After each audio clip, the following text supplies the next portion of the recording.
For instance, I had a patient who was previously transplanted, lost their transplant kidney, and went back onto dialysis.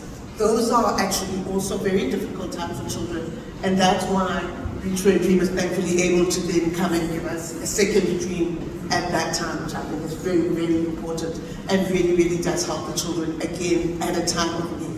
Yeah, I'm going to be honest, I could never cry on national TV, but I'm very emotional hearing Zeno's story because it just tells you that no matter what life throws at you, there is always hope. And I believe that Reach for a Dream has truly been able to do that. And Julia, you know, to have a dream to meet Beyonce or Tyler, you know, you think about it, for example, in Zeno's case, it's like, is that even possible? I want parrots, is it even possible?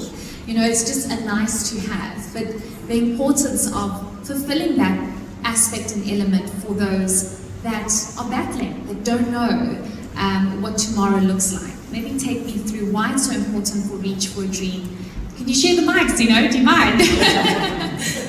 Yeah, I'm not as charismatic as you are. I think for Reach for a Dream, because I've been at Reach for a Dream for 18 years and I've just seen a lot in my time. But if I can just say that when you first meet a parent, I think I can see it mostly in the parents, I look into their eyes and I can see that almost when you first meet them, the light is gone. There's no light in their eyes. And I think the doctor's nodding, so I said something right there.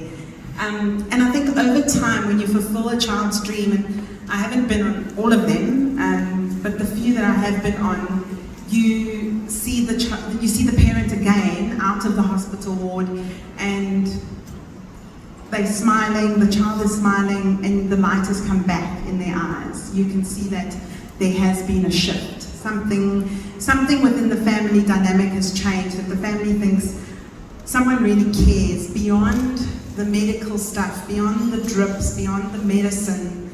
Someone cares to do something for my child that is beyond what I could have ever imagined or beyond what I could have ever done. So we have fulfilled dreams that have been impossible.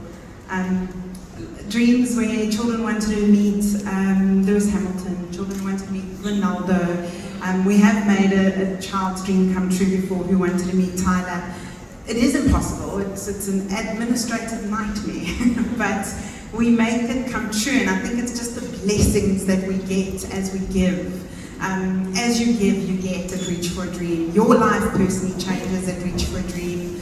And I always say to our sponsors and our donors, because you guys would have heard it before, the ones that I stalk, you're doing something good for Reach for a Dream, and then all of a sudden, you know, we just moved into the mall in Rosebank, and when we first moved in, I think there were 3 offices on our floor, and I said to Natasha, don't worry Natasha, if you give us this office space for free forever, you'll get tenants. And this year I walked in and I saw another 2 names on the board on our floor, and I called Natasha and I said to her, you see Natasha, there's blessings, you're getting all these blessings. And we just laughed because that's what happens. It's your generosity of spirit when you do something good for children who can't do it for themselves, spreads. It's almost contagious, and that's what's amazing about what we do. Absolutely.